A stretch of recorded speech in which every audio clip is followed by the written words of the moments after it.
Let's look at this question. In the figure given below, AB is equal to AC, angle A is equal to angle DBC, which is equal to 36, and ECB is equal to 54. Okay, let's record this. This is 36. This should be 36. And if this is 36 and AB is equal to AC, this entire angle will be 72 now. If this entire angle is 72 and DBC is just 36, this is 36, this is 36, fine. ECB is equal to 54, so if this is 54, this should be equal to 18. Okay, this is also done. Now see, BD is the angle bisector. I am expected to find the measure of this angle. I am expected to find the measure of this angle. This BD is the angle bisector.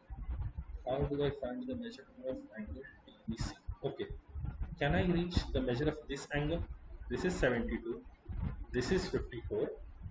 If this is 72, this is 54, this should be equal to 72 plus 54 is 126.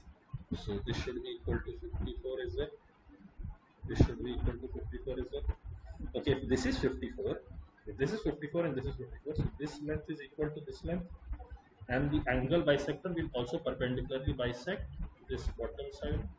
Okay, these two lines are also equal. Let's name this point. EO is equal to CO. We have also managed to reach this place, and it will also be 90 now. This will also be 90 now. Okay, now look at triangle EDO and DOC.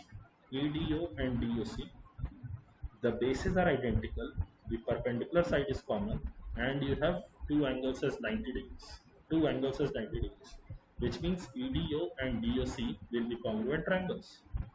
So this angle will necessarily be 18 degrees, and therefore the answer to this question will be option A.